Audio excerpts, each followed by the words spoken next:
प्यारे विद्यार्थियों, नमस्कार। आज हम पढ़ रहे हैं, हमारा जो टॉपिक चल रहा है उसी को आगे बढ़ाते हुए हम पढ़ रहे हैं समास के अंतर्गत द्वंद्व समास और बहुब्रीहि समास। क्या होता है द्वंद्व समास, कैसे करें द्वंद्व समास का विग्रह और कैसे पहचाने कि ये समास द्वंद्व समास है और किस प्रकार बहुब्रीहि समास की पहचान करें और बहुब्रीहि समास का विग्रह कैसे करें। तो पढ़ते हैं हम हमारा समास का पार्ट 4। तो आपके लिए आज का टॉपिक है समास पार्ट 4। तो प्यारे विद्यार्थियों, अब मैं आपको बता रहा हूं द्वंद्व समास।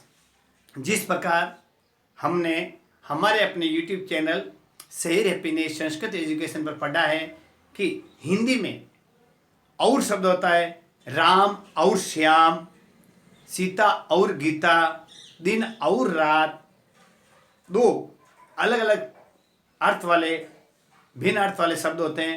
उन दोनों को जब जोड़ा जाता है और शब्द से तो वो द्वंद्व समास होता है।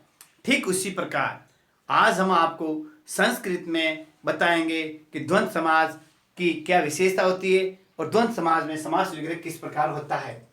तो आप भी द्वंद्व समास लिखिए और देखिए। जिस प्रकार मैंने बताया आपको हिंदी में और होता है उसको संस्कृत में च बोला जाता है। क्या बोला जाता है? च। ये जो च होता है संस्कृत का, इस ये हिंदी में और का काम करता है और जब हम इसको संस्कृत बनाते हैं तो यह किसका काम करता है? च का काम करता है। किसका करता है?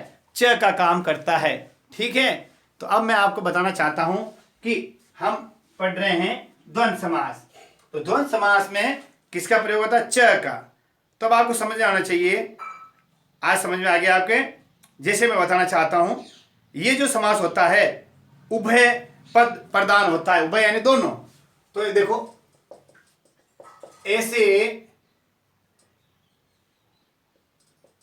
पद जो दोनों ही प्रधान हो, यानी जैसे जिस शब्दों में दोनों पद प्रधान हो या ऐसे पद जो दोनों प्रधान हो, ऐसा उभय प्रधान यानी उसको बोलते उभय यानी दोनों। कौन सा होता है? द्वंद्व समास। कौन सा होता है? द्वंद्व समास कहलाता है। ठीक है, आ रहा समझ में? तो क्या कहेंगे उसको? द्वंद्व समास कहेंगे। और इसमें क्या आता है? च या हिंदी में बोलते हैं और का प्रयोग होता है। ठीक है। अब मैं आपको बताना चाहता हूं, जैसे देखो, अब मैं बताना चाहता हूं हरि हरो। हरि हरो। तो देखिए आप, मैं एक शब्द लिख रहा हूं हरि हरो। ये शब्द है आपके सामने, दो पद है हरि और हरो। तो इसमें क्या करेंगे? द्वंद्व समास बनाने के लिए क्या करेंगे? हरि हरो के लिए करेंगे हरिश्च। हरि के साथ में श और च का लोग उसके साथ जोड़ने पे हरिश्च बनेगा और दूसरे बनेगा हरश्च। इस प्रकार यानी जिस शब्द में आधा श और च षष्ठ, ऐसा समझे?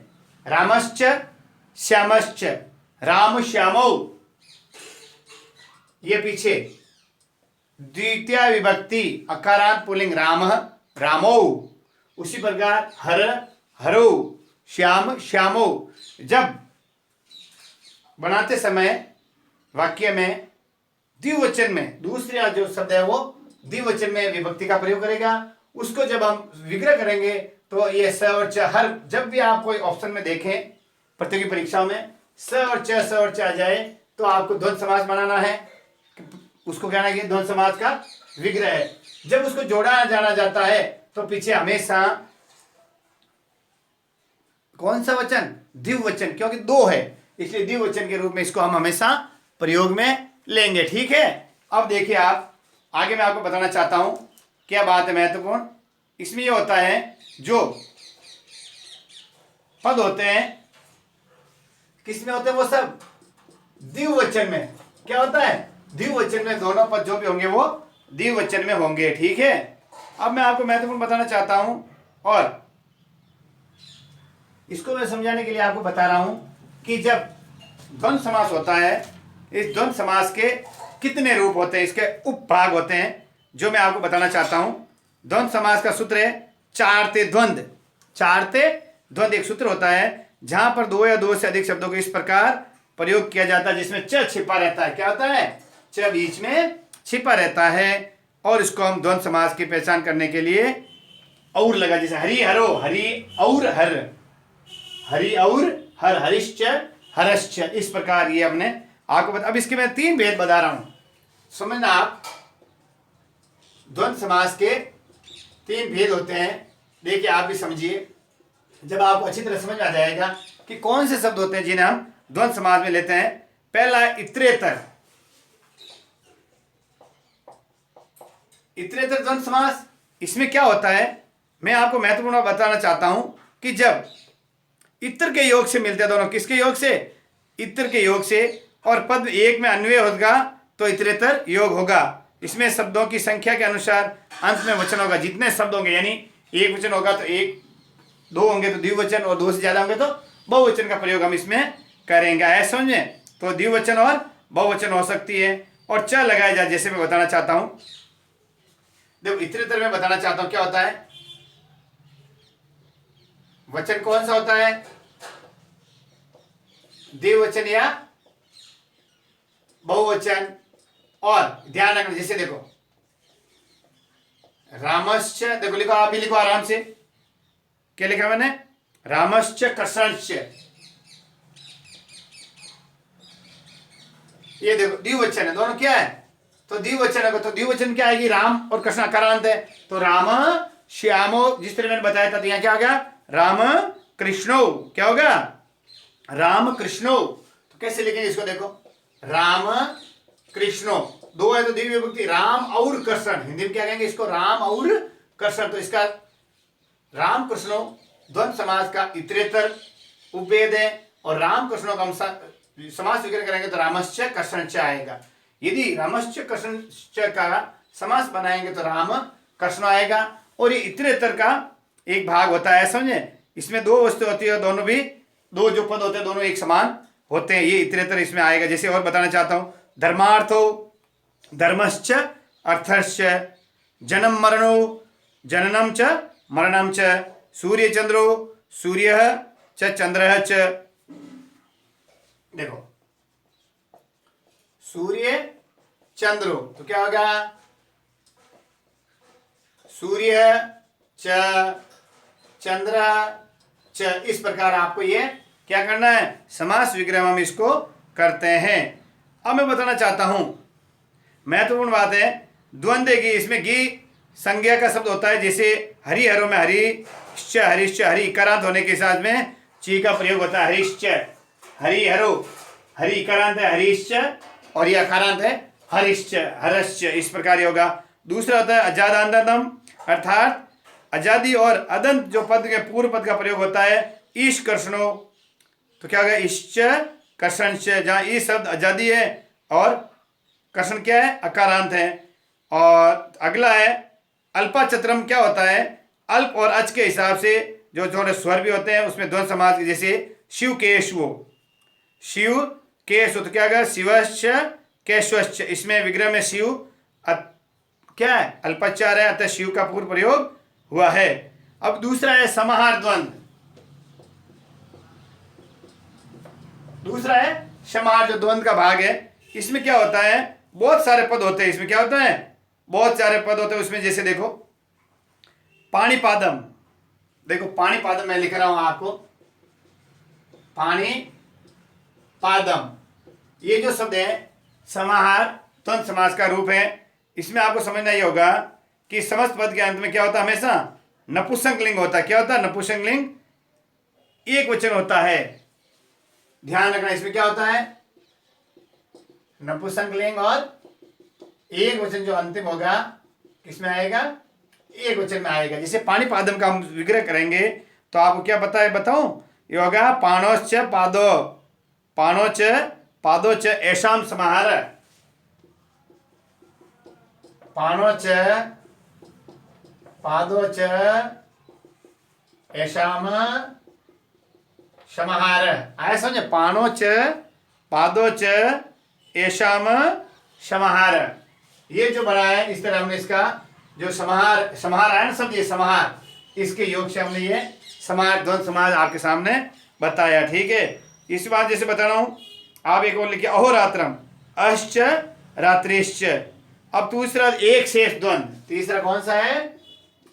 एक शेष द्वंद्व। एक शेष द्वंद्व क्या होता है ये मैं आपको बता रहा हूं कि इसमें हम क्या करते हैं, जब एक विभक्ति वाले अनेक समस्त पद समानाकार पदों में जहां एक ही पद शेष रह जाए उसमें द्विवचन या बहुवचन के अनुसार एक शेष समास होता है। जैसे देखो मैं बताना चाहता हूं, हंस च हंसी। कैसे बताऊं मैं आपको, देखो चलो एक और सीधा बता रहा हूं, यानी एक पद शेष रहता, बहुत बढ़िया एक पद, यानी जिसे देखो माता, ध्यान रखना आप, मैंने क्या लिखा, माता च पिता च, माता च पिता च, तो दो पद है, दोनों को जब हम करेंगे तो क्या हो जाएगा, पितरो। क्या हो गया ये यानी एक शब्द जो पीछे वाला है वो शेष रह जाता है और द्वितीय विभक्ति लग जाती है, तो क्या हो गया, माता च पिता च पितरो। बहुत ही इंपॉर्टेंट शब्द है, आपकी जो अभी हाल ही में परीक्षाएं संपन्न हुई है इसको लेक्चर की उसमें आया है, पितरो शब्द का समास विग्रह कीजिए, तो माता च पिता च।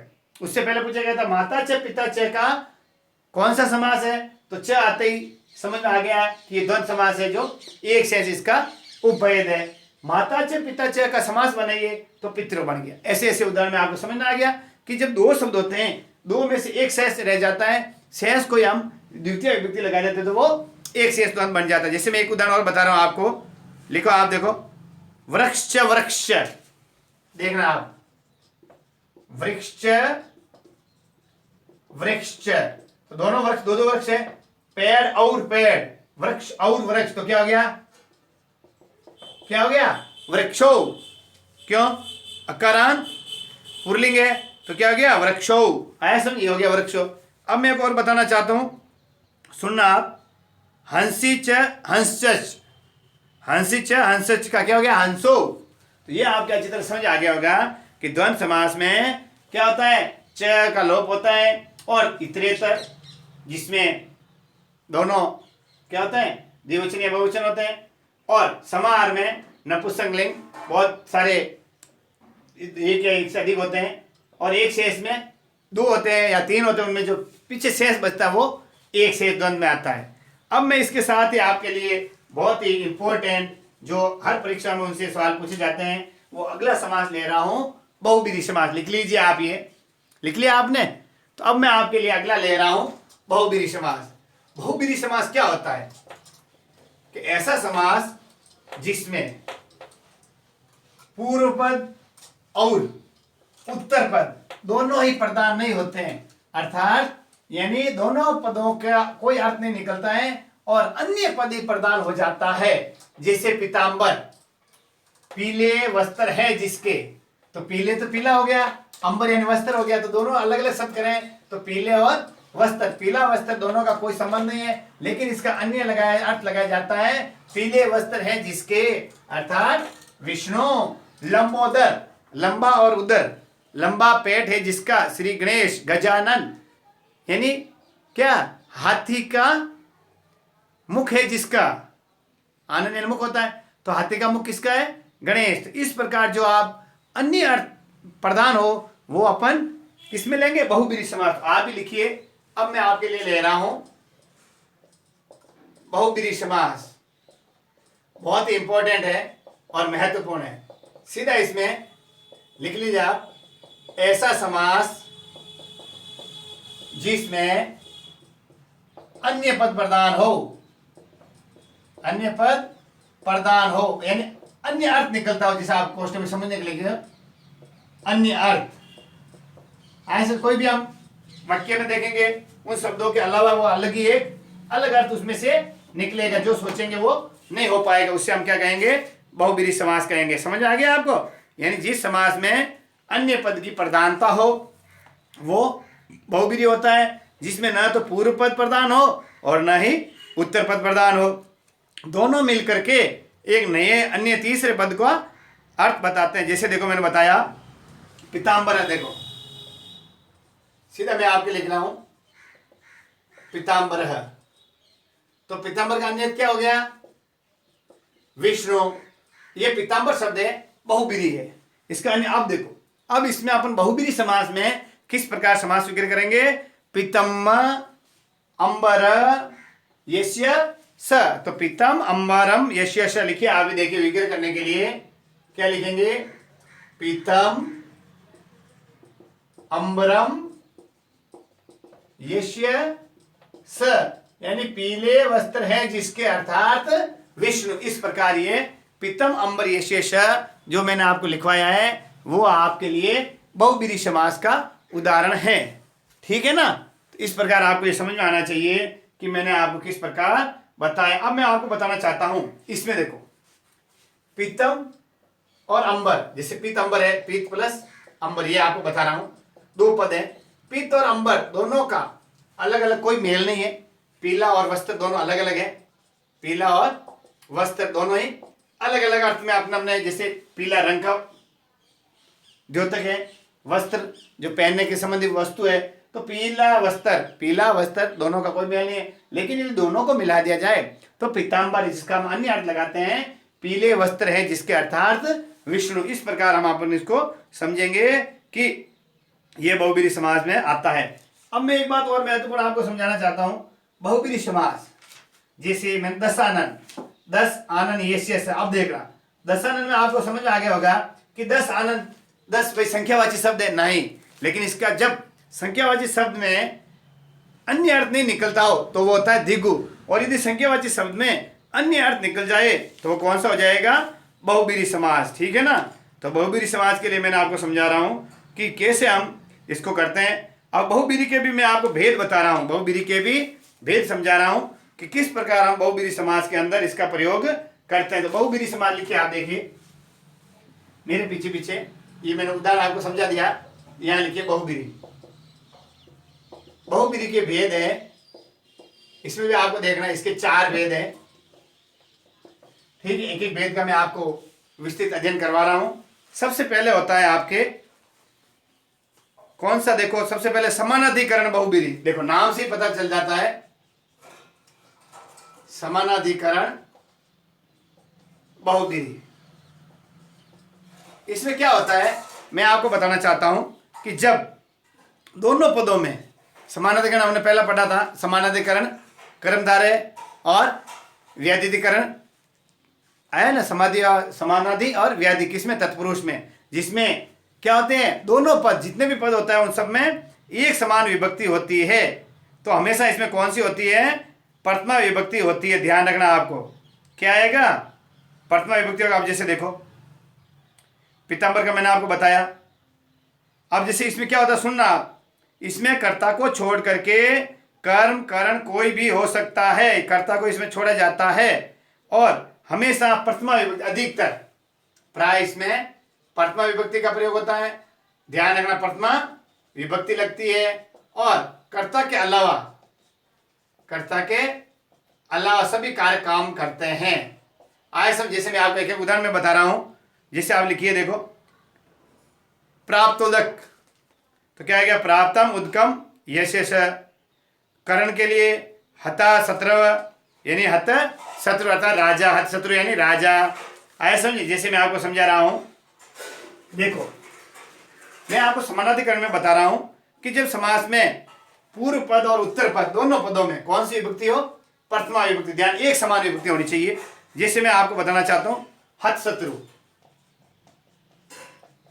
हत शत्रु यानी राजा, ऐसे यानी शत्रु का क्या करने वाले?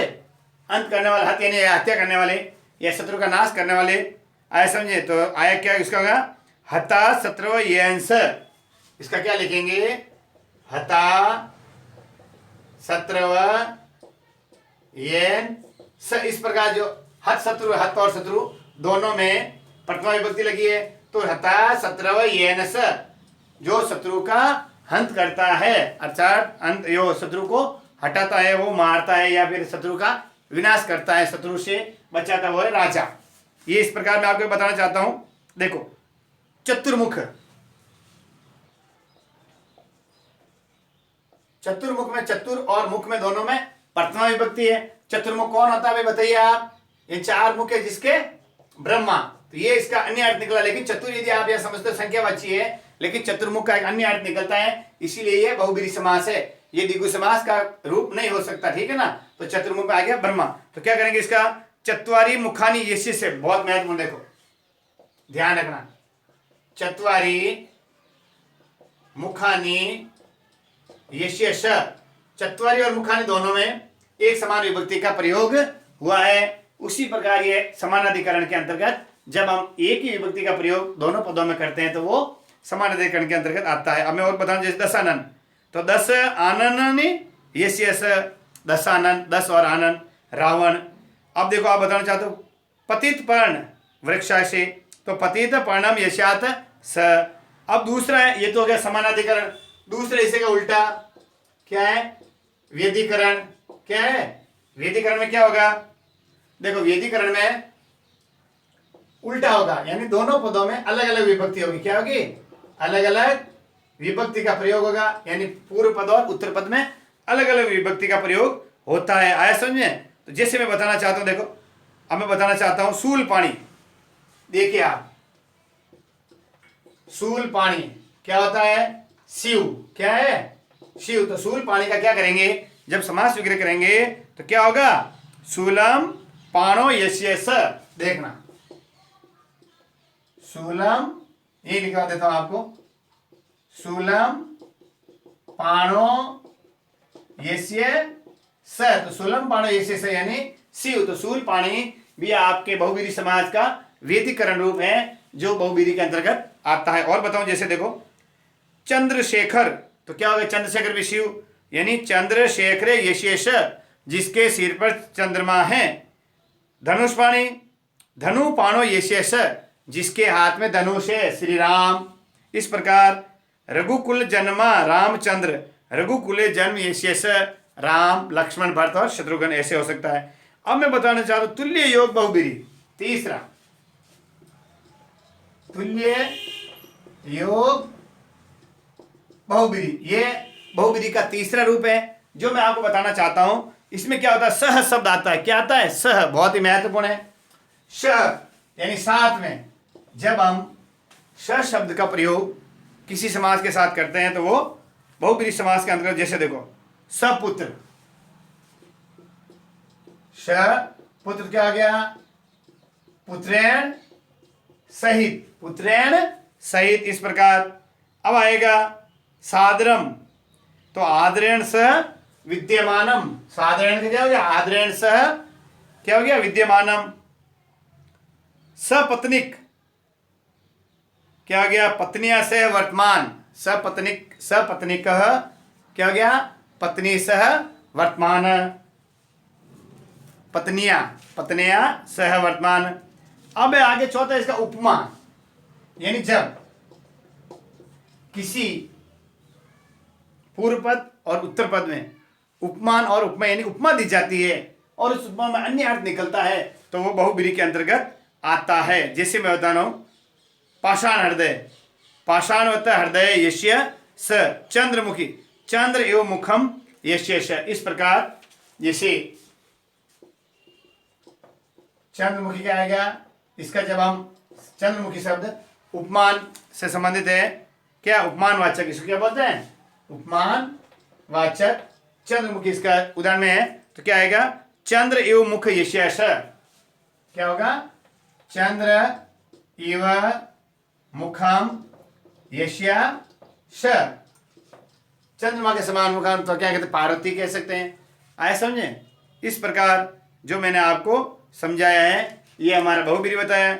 एक और मैं आपको समझाना चाहता हूं, जो एक होता है न, क्या होता है? न, जिसमें न लगता है वो तत्पुरुष से संबंधित होता है। यदि कभी पूछा जाए है ना प्रत्यय वाला, देखो एक छोटा सा जानकारी दे रहा हूं आपको, है ना, तत्पुरुष में न तत्पुरुष ये क्या होता है? कभी कभार इसके भी सवाल पूछे जाते हैं लेकिन बहुत कम आता है। जिससे इसके पहले, जैसे देखो हमेशा उपसर्ग लगेगा, जैसे देखो सत्यम है, इसके पहले क्या आएगा? असत्यम, तो क्या आएगा? असत्यम है, ये तत्पुरुष का उदाहरण है। और इसमें क्या आएगा? जो सत्य नहीं हो, तो क्या आ गया? न सत्यम इति, न सत्यम इति, ये जो है तत्पुरुष का है, असत्यम है, अदृष्टम है, तो न दृष्टम इति, अनावर्तम है, न आवर्तम इति, अनाचारः न आचार इति, अर्थात इसमें अब्राह्मण, जैसे अब्राह्मण क्या हो जाएगा, न ब्राह्मण है, क्या हो जाएगा, न ब्राह्मण इति, तो यानी जो ब्राह्मण नहीं है, इस प्रकार न का लोप होकर के अ बन जाएगा। आया समझ में? अश्व का क्या हो जाएगा, अनश्व हो जाएगा। जैसे सत्यम का न का लोप, न सत्यम इति, न सत्यम इति, तो ये न का लोप करके बन गया ये असत्यम, क्या बन गया, असत्यम। ये तत्पुरुष का उदाहरण है। तो प्यारे विद्यार्थियों, हमने आपको इस YouTube channel share happiness Sanskrit education के माध्यम से सभी महत्वपूर्ण विषयों के महत्वपूर्ण वीडियोस अपलोड किए हैं। आप सभी इन वीडियोस को ज़्यादा से ज़्यादा बच्चों तक शेयर कीजिए और ज़्यादा से ज़्यादा बच्चों तक पहुंचाइए, ताकि विद्यार्थी लॉकडाउन में घर पर पढ़ सके। ये एक ऐसा प्लेटफॉर्म है यहाँ हिंदी, संपूर्ण हिंदी व्याकरण, संपूर्ण संस्कृत व्याकरण और पूरी अंग्रेजी ग्रामर से रिलेटेड महत्वपूर्ण वीडियोज अपलोडेड हैं, और अन्य गणित, सामाजिक और विज्ञान, इन विषयों के भी वीडियोज यहाँ अपलोडेड हैं। आप तैयारी कीजिए, पढ़ते रहिए, आगे बढ़ते रहिए। नमस्कार।